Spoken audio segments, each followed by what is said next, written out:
Bonjour, assalamu alaikum. De retour une fois de plus avec vous, j'aborderai le frère Bourma ainsi que la HSC Tchad. Et s'il plaît à Dieu, dans les jours à venir, la version arabe sera aussi publiée. Par rapport à ceux qui ne cessent de nous écrire sollicitant le français, là voilà la version française. Cependant, j'espère sincèrement que la vidéo sera d'abord partagée et de la sorte vous pourriez aussi interagir avec la vidéo afin que l'algorithme Facebook pourra la promouvoir et ainsi la protéger. C'est très important. Cela étant dit, je ferai un petit ricochet qui nous permettra de mieux nous situer afin de procéder.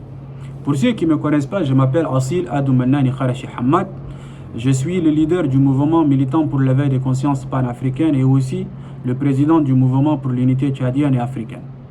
Les deux mouvements ont connu le jour suite à l'assassinat du président Idriss Déby et aussi après avoir été dessus à plusieurs reprises par ceux qui sont censés représenter et aussi défendre notre intérêt qui est le plus collectif et le plus suprême. Comme l'adage le dit, on n'est jamais mieux servi que par soi-même. D'ores et déjà, la mise en place de ces mouvements et de ces plateformes. Nul n'est censé ignorer la complexité du dossier tchadien. C'est un dossier qui nécessite d'abord disponibilité, cohérence et consistance. C'est un dossier qui a été manipulé, qui a été marginalisé et c'est un dossier, comme je l'ai dit, qui fait le contour de notre dilemme. Et tant que la sincérité n'est pas ancrée dans ce qu'on essaie de faire, toute forme de progrès seront relativement entravées. La plupart des Tchadiens aujourd'hui sont dans un désarroi sans précédent. Le manque de confiance, la déception constante, les divisions et les subdivisions sous forme de catégories qui ne font que nous ronger et nous diviser et nous subdiviser continuellement. Ces obstacles doivent être surmontés dans une rhétorique qui est basée d'abord sur l'unité, la sincérité et une vision clairvoyante. Tant que nous continuons toujours de sombrer dans l'égoïsme, la manipulation, le faux usage de faux, il n'y aura aucun progrès. D'ores et déjà, la mise en place de ce mouvement, dès le début. Aujourd'hui, ça fait quasiment 4 ans que nous opposons à cet idéal qui est représenté par l'exécutif au pays. Ce n'est pas par volonté personnelle, ni par égoïsme que nous nous opposons. Non, c'est par conviction et par vision. Relativement à ce qui se passe aujourd'hui chez nous, n'importe qui est conscient, qui est doté d'une once des neurones, pourra, à son niveau à lui ou à elle, advenir à la conclusion que ces pays n'ont pas un futur tant que nous ne sommes pas unis et tant que nous n'arrivons pas à déloger ce système qui est sur place. S'agissant de cet idéal qui est aujourd'hui brandi quasiment de pêle-mêle. La rhétorique communautariste, par exemple, ou régionaliste, ce qui caractérise le système despotique trentenaire, qui n'a même pas été capable de fournir simplement de l'eau potable ainsi que de l'électricité à la capitale après 3 décennies d'impunité et de confiscation du pouvoir. On fait face aujourd'hui à une réalité qui est sans précédent. Les acteurs et les actrices, ceux qui sont censés être devant la scène et défendre notre intérêt, sont des hommes et des femmes qui sont inféodés à la volonté de l'idéal de cet exécutif. Tant que nous n'arrivons pas à séparer les choses, il n'y aura aucun progrès. Et aujourd'hui, si vous prenez le temps de vous familiariser un peu une fois de plus avec le passé glorieux de ce pays, que ce soit post-colonial, pré-colonial, vous allez vous rendre à cette évidence flagrante. La confiscation du pouvoir, la tribalisation des instances qui sont censées nous représenter et la division. Ce sont des stratégies qui sont appliquées à ciel ouvert. Il n'y aura pas un ange qui va tomber du ciel qui va résoudre nos divergences. En tant que peuple, cette mosaïque composante l'identité tchadienne formée à travers 274 ethnies, aujourd'hui, ces ethnies, ces communautés sont instrumentalisées les uns contre les autres. Ils sont utilisés à des gains personnels, de fins politiques, ainsi de suite. Mais les conséquences de cette impunité qui sévit ne connaît ni confession, ni région. Hormis le fait d'être inféodé à l'idéal, il n'y aura aucune autre issue. D'ores et déjà, il est essentiel de comprendre ces enjeux et aussi de discerner les choses. N'écoutez pas les personnes pour le plaisir de l'écouter ou bien juste pour le répondre. Écoutez la personne pour la comprendre et de la sorte tirer une conclusion qui rentrera dans le cadre de l'émancipation et surtout l'éveil des consciences. Si les manigances et les stratégies sont découvertes et connues, d'ores et déjà, nous ne pouvons plus sombrer dans ces néants. Parce qu'on a d'abord notre part de responsabilité dans ce qui se passe. Et tant que nous n'arrivons pas à nous séparer de ces inconvénients, nos progrès seront entravés. Vous êtes au courant aujourd'hui que la cause tchadienne est devenue un capital pour les entrepreneurs politiques.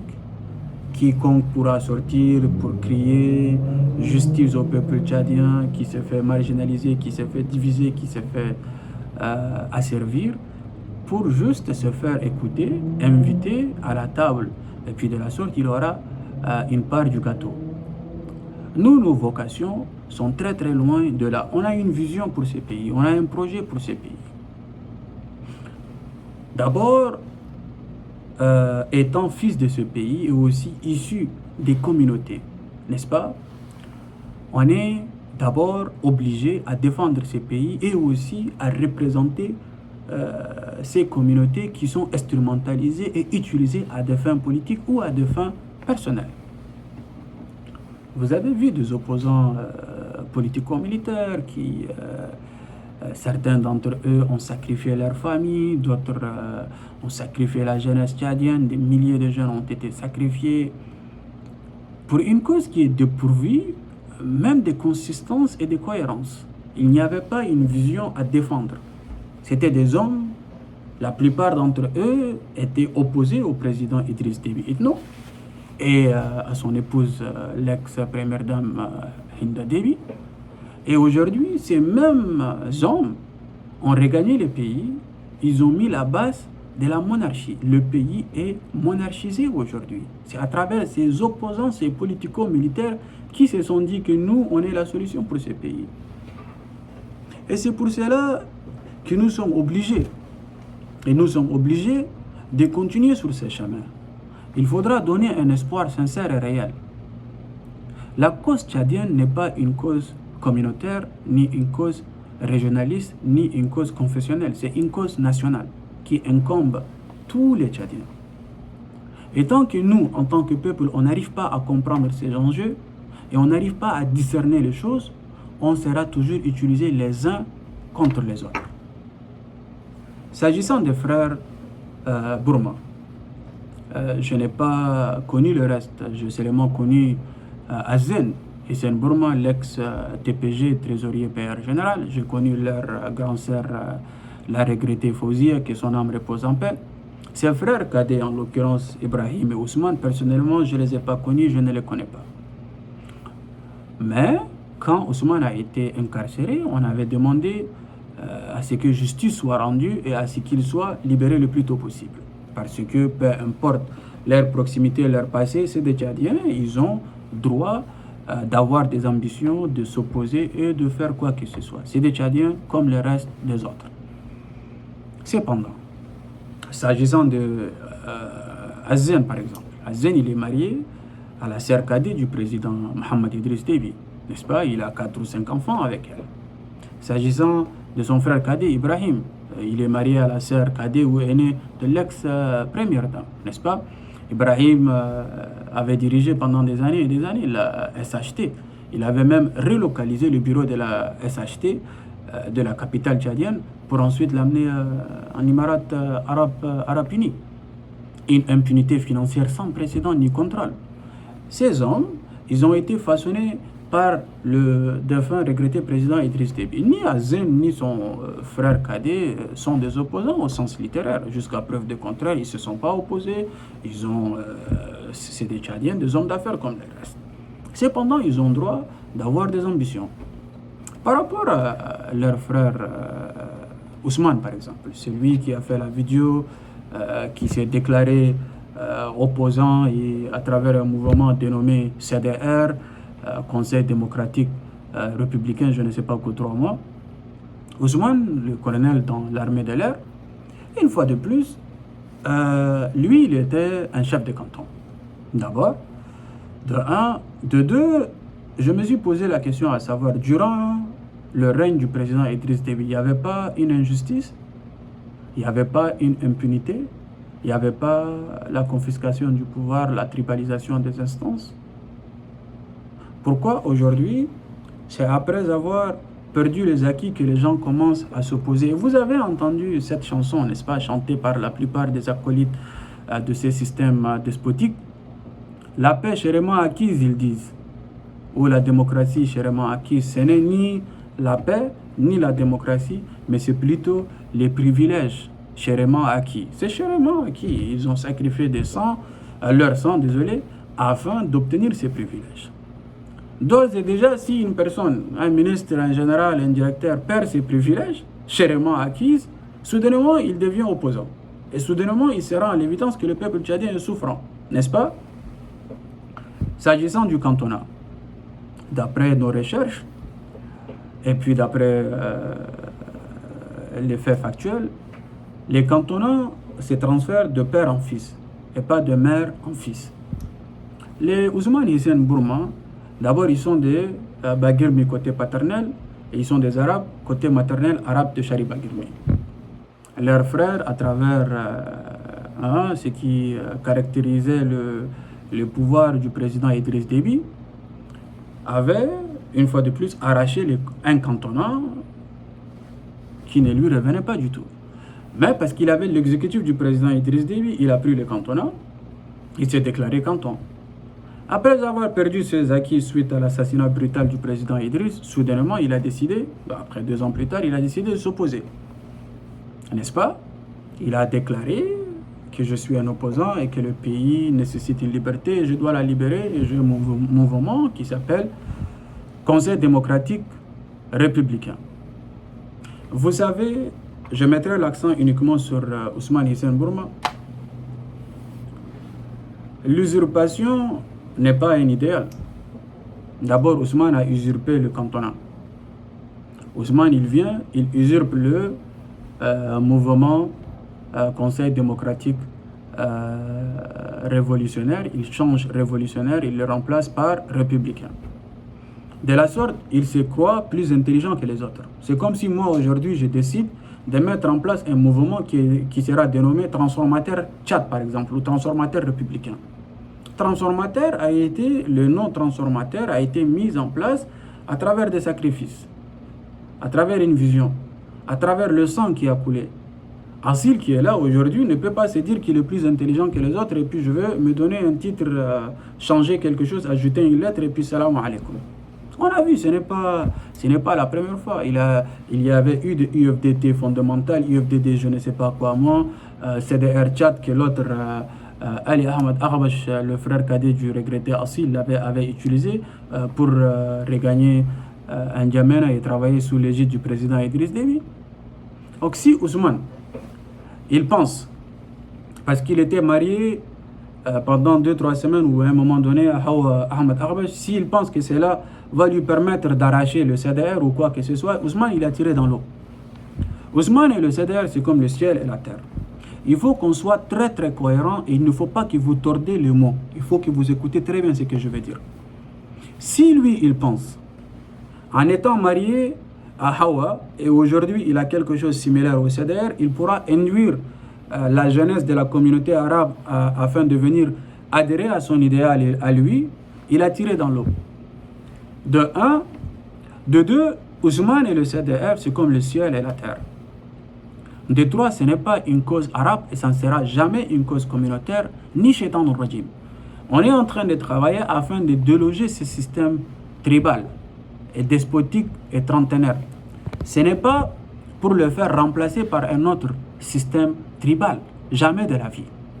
S'il y aura un accord ou des alliances, les accords et les alliances seront faits au nom du pays et non au nom d'une communauté. Il faut que les gens arrivent à distinguer ça. Ceux qui se font manipuler à venir afin d'adhérer à l'idéal représenté par Ousmane Hissène Bourma, comprenez ceci. Je ne vous empêche pas à adhérer au mouvement qui est dirigé par Ousmane.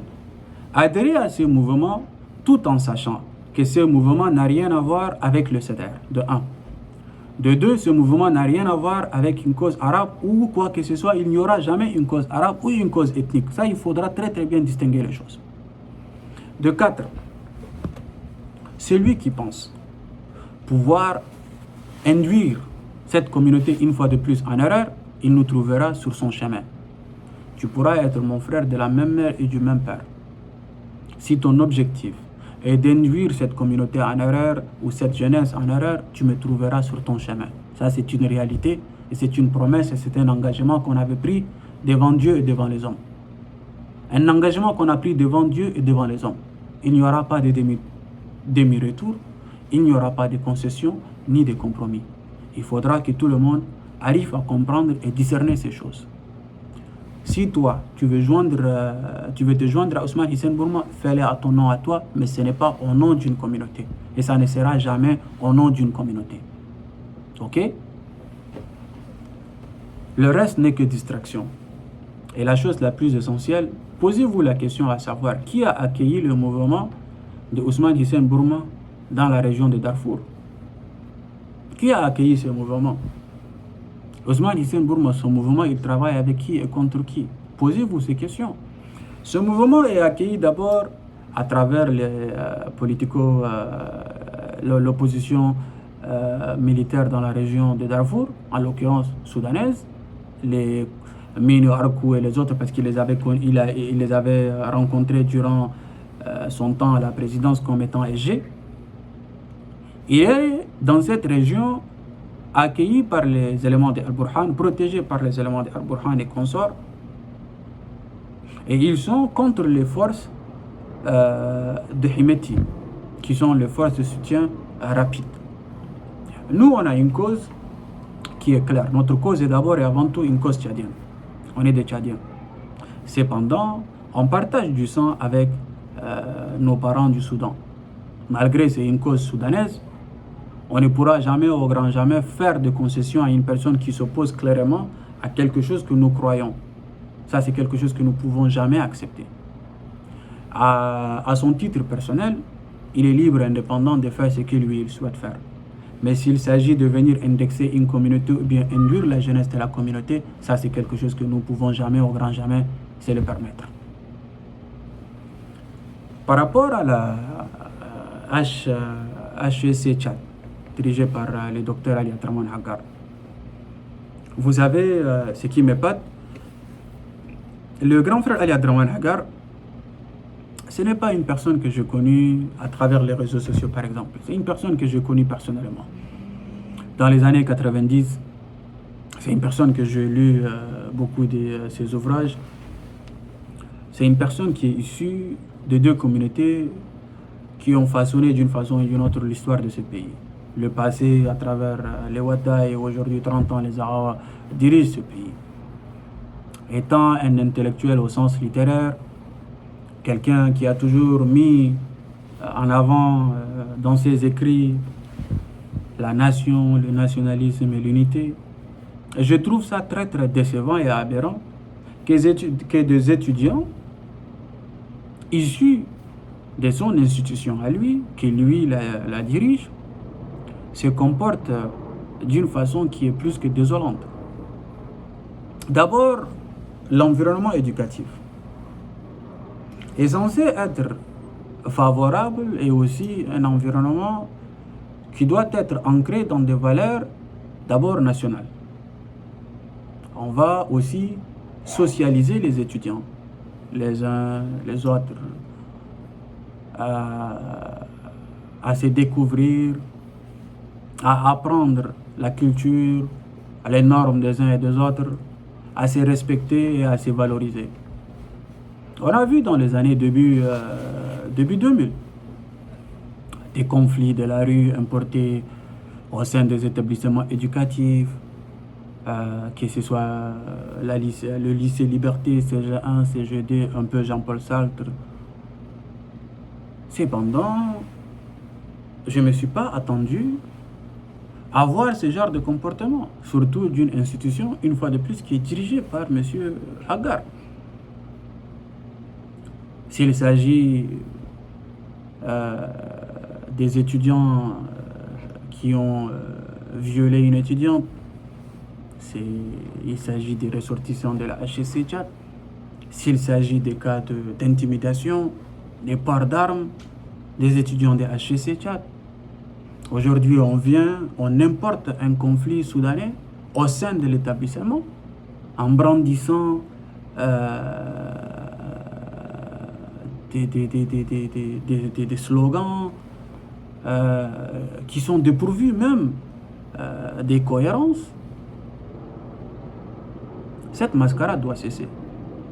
Les parents qui envoient leurs enfants étudier là-bas doivent d'abord être rassurés que l'enfant est là dans un environnement qui propulse d'abord à la réussite et aussi qui prépare, n'est-ce pas, l'enfant à assumer sa vie professionnelle.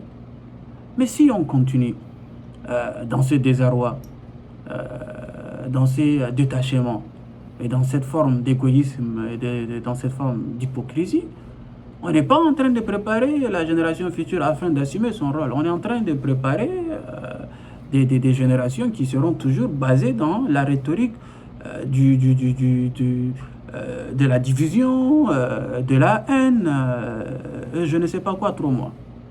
D'ores et déjà, le docteur Ali Abdrahman Hakar est obligé d'assumer ses responsabilités et aussi de mettre en place des mécanismes qui vont œuvrer d'abord dans la prise de conscience, la sensibilisation et aussi, s'il faut, sévèrement punir certains étudiants afin de renforcer la discipline et aussi de faire valoir cet idéal qui est représenté à travers cet établissement éducatif. Dorénavant, en tant que Tchadiens, on est tous obligés de nous prononcer sur ce qui ne va pas chez nous. Ce n'est pas par animosité ou par souci personnel. Non, non, non. Cette institution prépare la génération future qui doit diriger ces pays. D'ores et déjà, monsieur doit assumer ses responsabilités en tant que parent, en tant que frère, en tant que fils, en tant que Tchadien, en tant que leader. Je dois me prononcer et les autres doivent aussi se prononcer et le docteur doit assumer ses responsabilités.